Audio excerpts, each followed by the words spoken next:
E eu queria pedir para agora que a professora Silvia, de novo agradecendo a presença da senhora aqui, que a senhora pudesse mostrar para a gente, acho que basicamente a minha pergunta é, o que tem de tão especial esse vírus que causou uma pandemia mundial dessa forma? O que esse vírus tem de especial? Qual é o histórico dele? Eu acho que essa é uma curiosidade não só minha, mas de muitas pessoas, né?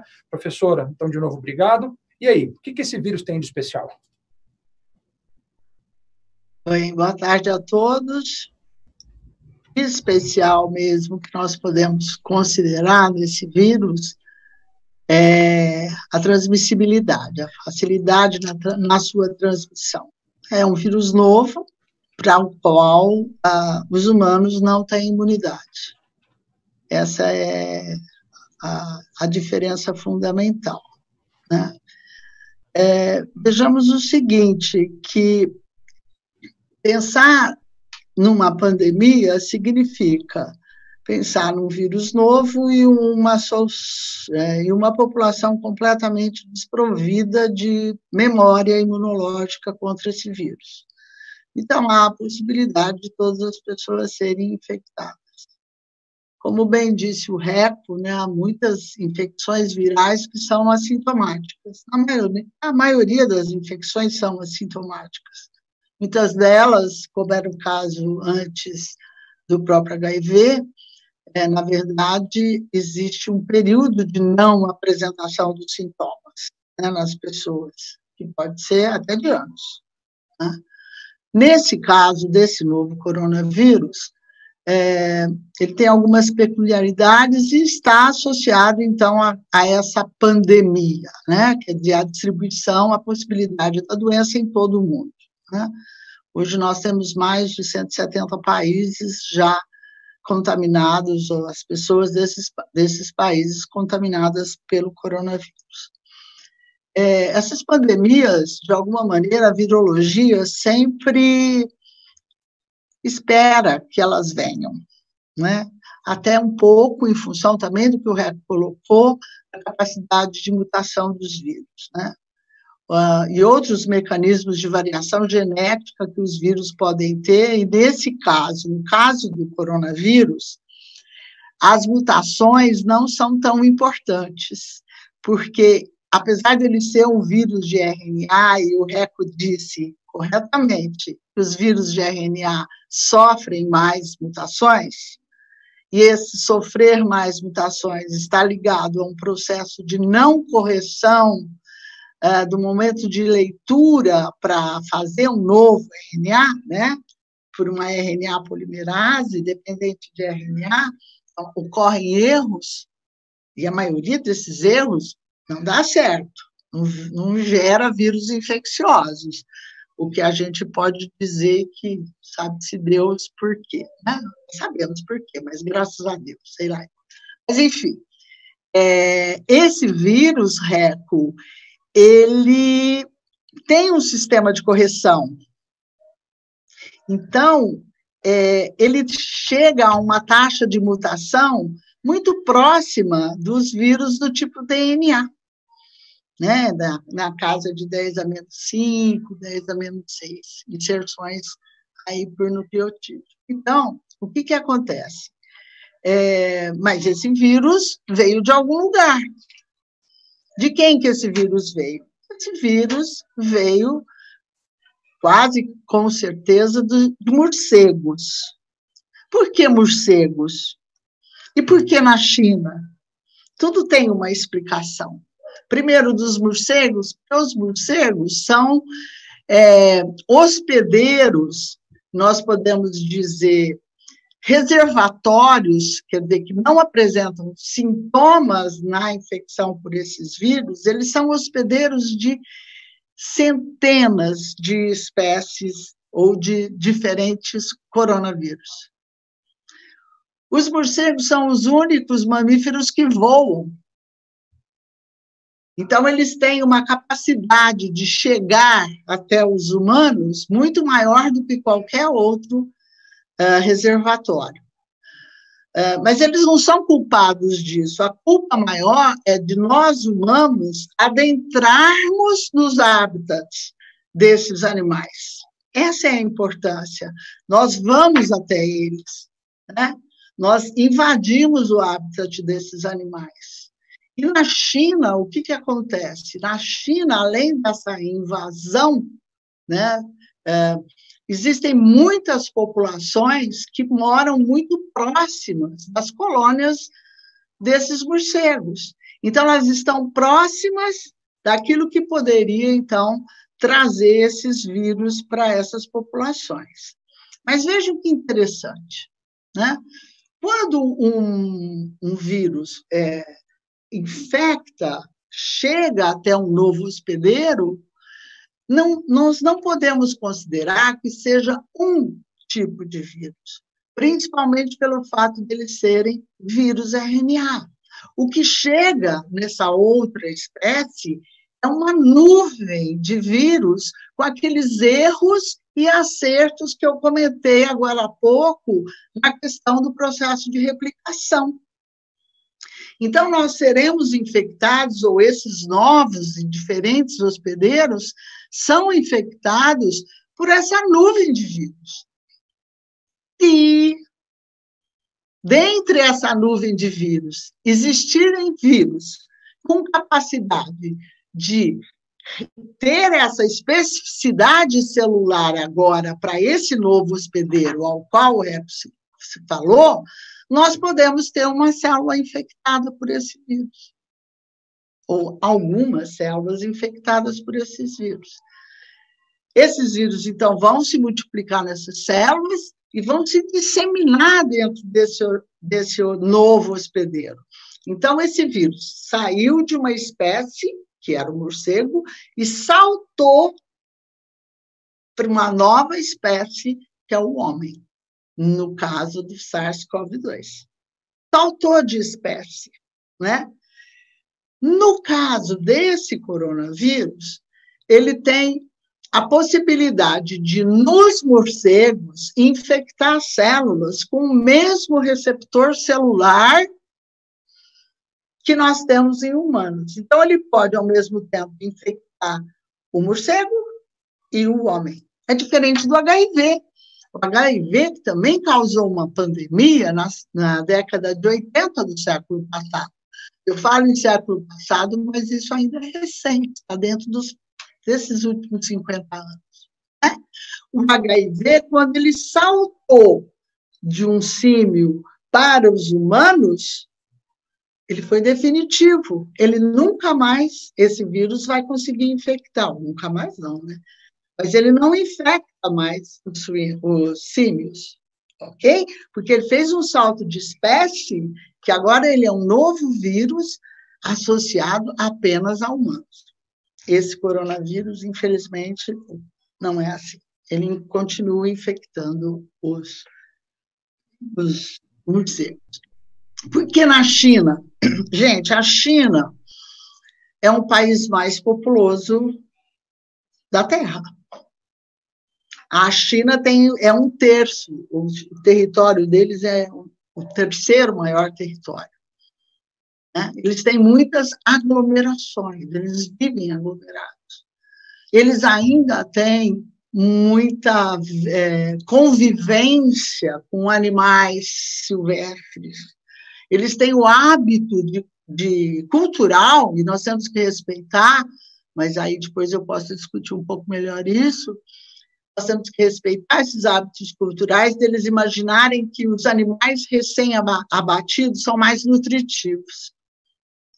Você está olhando o relógio que eu tenho que parar já? Você me falou que eu tinha 15 minutos. Muito bem.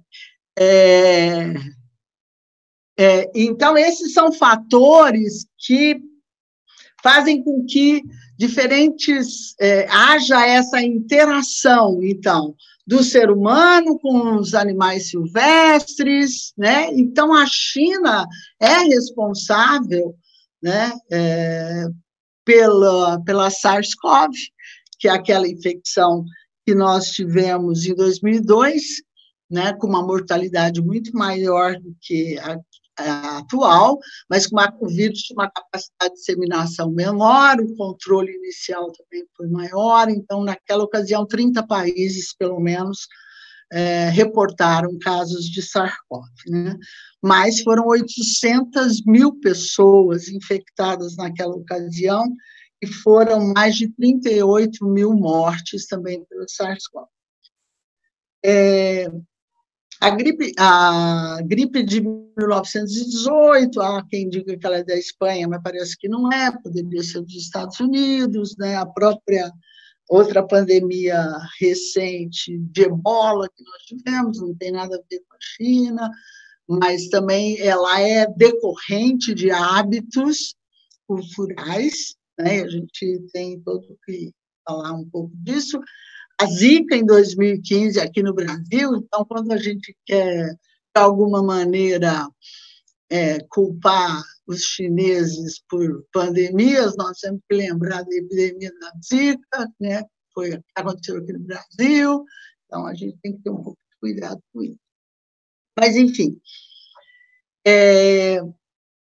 existem outras viroses importantes e epidemias e quase pandemias associadas ao SARS-CoV, e sempre nessa relação, um animal, o homem, e entre os dois, o morcego, ou no caso da MERS, que é uma infecção do Oriente, que aconteceu lá na Arábia, fundamentalmente, inicialmente, e quem está na história aí como animal seriam os dromedários, né? Muito bem. Então, a China, ela nos traz essa nova pandemia. Mas essa nova pandemia, ela já era esperada. E era esperada uma pandemia por um vírus e por vírus RNA. Bill Gates, né, foi uma pessoa que, em 2015, ele aplicou 460 bilhões de dólares num grupo para estudar a provável epidemia. Em março do ano passado, um grupo de estudiosos, de pesquisadores chineses, falaram da possibilidade de uma epidemia causada por vírus. E vírus RNA e vírus advindos de morcego. 9 meses depois, nós estamos diante dessa epidemia, né, com essa característica. Ok? Muito bem. Por que chegou no homem? Chegou no homem por essas características que eu coloquei com relação à China, né? Esse vírus tem uma característica que eu coloquei no começo da minha fala, da sua característica de transmissibilidade. Essa característica de transmissibilidade, ela tem alguns aspectos que precisam ser vistos, né? Ela é uma virose do trato, a COVID, não é R+, é a COVID, porque é a doença causada pelo coronavírus, né? É o SARS-CoV-2, que é o vírus, que é o agente infeccioso responsável por essa infecção. Então, me perdi, mas eu vou retomar. Sempre fui assim, né, Reco? De vez em quando eu sumia na aula. Mas, transmissibilidade. Essa coisa da transmissibilidade desse vírus, então, por ser um vírus respiratório, okay, ele é eliminado, né, nas nossas secreções, né, do trato respiratório, e pela nossa fala. Né? Vocês aí, alunos, e o pessoal das línguas, da língua portuguesa aí, vamos falar T. E vamos falar O. Quando eu falo T, eu estou jogando um monte de gotículas para o meio ambiente. Quando eu falo O, praticamente eu não jogo nada. Quando eu tenho secreções que são decorrentes da infecção, que são naturais que apareçam durante a infecção, até porque o meu organismo está respondendo a essa infecção, é como se eu quisesse jogar essa infecção para fora, né? Meu nariz vai escorrer, essa coisa toda, isso é da resposta do organismo à infecção, né? Eu estou eliminando muitas gotículas e muitos vírus dentro dessas gotículas. Ao falar, ao espirrar, né, ao tossir, eu elimino muito mais dessas gotículas. Mas não é aquela propaganda que saiu na televisão, né, e na internet, de uma pessoa espirrando e aquela nuvem de gotículas atingia alturas inimagináveis, atravessava a gôndola de um supermercado e atingia um senhorzinho que estava lá do outro lado. Não é assim, né? Ela vai para frente, ela tem uma distância que essas gotas conseguem ser liberadas, né? A questão de nós ficarmos a 2 metros de distância é por causa disso. Essas gotas, esses trabalhos já foram feitos desde a epidemia de 1918, nós temos gotas de 2 tamanhos, fundamentalmente, né? As que ficam mais em suspensão poderiam ser inaladas, e as que caem, que são as gotas desse coronavírus, pesadas, né? Caem e se depositam em superfícies.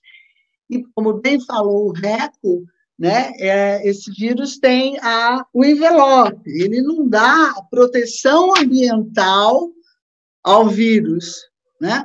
Mas essa proteção da gotícula mantém a umidade do vírus, isso que é importante, mantém esse vírus protegido nessa gotícula de água. E quando nós tocamos isso e levamos a nossa mão ao rosto e mantemos contato com as nossas mucosas, pronto, o vírus vai fazer o que o Reco falou, né, Reco?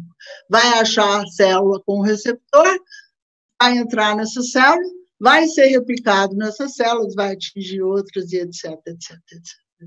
É assim que faz. Uma pessoa poderia infectar 2,6 pessoas. Só que, eu não vou fazer a conta matemática aqui, explicar para vocês, mas quando eu penso em termos de número de infecção efetivo que cada pessoa pode ter, né, a partir do coronavírus, e quando eu penso que ninguém tem imunidade, esse número deve ser multiplicado por 10. Então, uma pessoa pode ser responsável pela infecção de 26 pessoas. Isso é o tchan desse coronavírus, entenderam? É fantástico, porque para nenhum outro vírus nós temos essa característica, por essa forma de transmissão, né?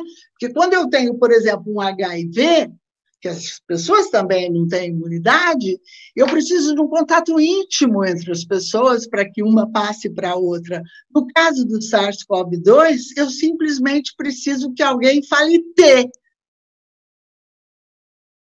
e eu vá lá e encoste nesse vírus. Entenderam essa diferença? No caso dessa nova doença. Enfim, é isso. Eu gostaria depois de ter a oportunidade de falar um pouco da questão do distanciamento social e da importância disso, né? Para que a gente evite esses 26 casos a partir de cada sujeito, e também da possibilidade do que isso vai significar em termos de vacina ou alguma coisa assim.